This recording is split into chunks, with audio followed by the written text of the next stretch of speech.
Hey, how you doing? Duff here, and I just want to do a quick video where I follow the troubleshooting steps I was given by One Wheel Support in regards to my apparent issues with my front footpad sensor. Caught it several times on video where I hop off the board and the board continues to roll away from me, or the wheel continues to spin. And the way those foot pads are designed to function is once the board is stopped and there's no pressure on them, it's supposed to kill the wheel. So I've had issues with that, so I am going to follow the troubleshooting steps that they are giving me. I did see online when I looked this up on YouTube, some people were doing a different kind of test for something similar. Anyways, the way that they were testing the foot pad, and it was kind of clunky and not that convenient to do, is they were turning the board on, bringing it to level, picking it up, placing their hand across the board to simulate feet. Basically, it's kind of awkward. You almost need two people to do it.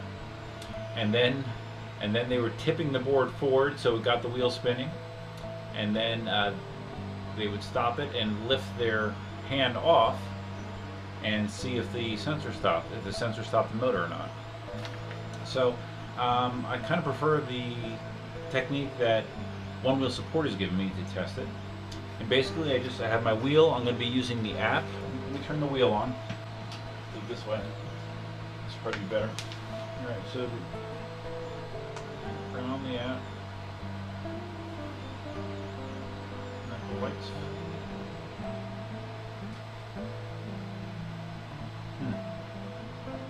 Alright, so see, this is interesting.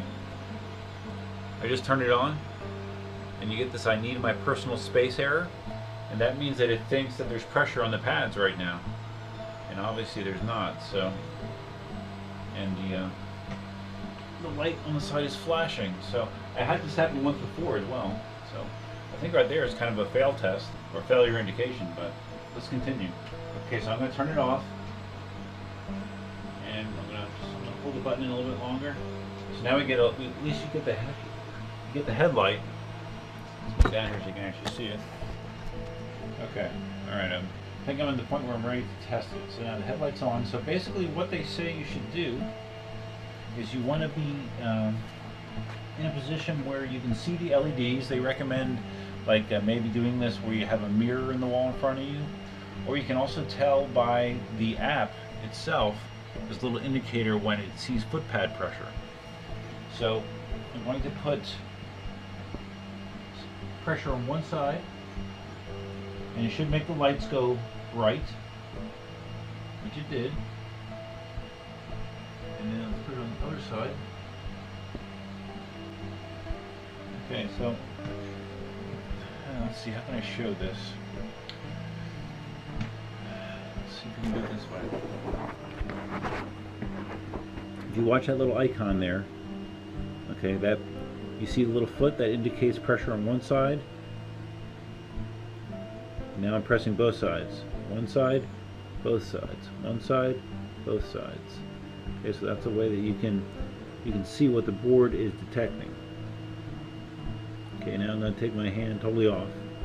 And now it detects nothing. Basically, I was just reviewing the instructions again. He says how you should just keep using the app to see how accurately it's detecting the changes in foot pressure. But see, the only difference here is the board is not in balancing mode, which might be an important difference. So let's see what happens if I apply pressure to both, bring it up.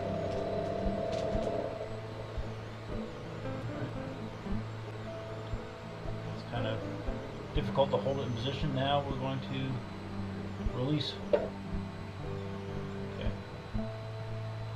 Let's try to do this again.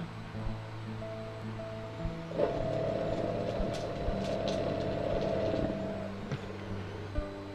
we're going to release the other side this time.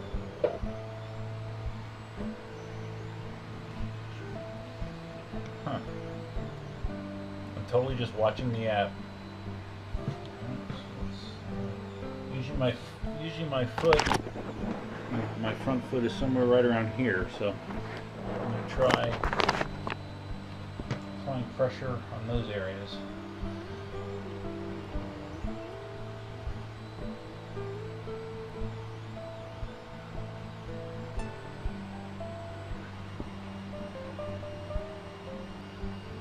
Okay, it appears that the pressure pad starts somewhere past where the screws are in the pressure plate, because back here it does not register anything. Got to be past the screws. Alright, well, those touch tests, I mean, it seems I didn't see a failure in any of those touch tests. Really, the only definite thing that was weird was that it indicated that there was pressure on the pad when I turned it on. But otherwise, it feels okay. Alright, so I'm not sure definitively what that tells me. The email mentions he asked if I receive any error 15s on powering up the board. I'm not sure what an error 15 is, but I'm guessing if it has to do with that pressure pad message where it says, you know, you can't power it on while there's pressure on the pads. So, but he did say if I was still having trouble with the foot pad, let him know. Give him my shipping address and the serial code of the board, serial number of the board, and it sounds like they would send me a foot pad. So I'm not sure what I should do. If I should just order one, or I mean, if I should just say, hey, send me a new foot pad, or not, because it seems like primarily when this happens, the issues that I've had is when I do a jump off, where I just, you know, I'm a little unstable, the board might be leaning forward a little bit, and I just jump off with both feet. It seems like most of the times that I dismount in that manner, that's when the sensor doesn't appear to trigger normally, and I'm not quite sure why that is. So I think for now maybe I'll do a little bit more wait and see, and just see how it acts in the next few rides. Actually, I did have it happen once on the ride on Sunday. I hopped off at an intersection and it tried to run away from me a little bit, but yeah, I think I'll wait and see, because all those touch tests without fail did register correctly in the app. So not sure exactly what this showed, but it does show what the recommended procedure is from Inmotion to test the pads, and they also included a manual, the official manual to document how to take the pad off, so I have that as well. Alright, well, anyways, hopefully there's something of interest or helpful in this video, not sure. But if you did find this video interesting or helpful, please give it a big thumbs up. If this is your first time in the channel, please consider subscribing, and feel free to leave your comments, suggestions, ideas, and thoughts below. Maybe I have heard of other people having this issue sometimes, so I don't think I'm alone. But yeah, that's all I got for you for now. Until next time, Duckman out.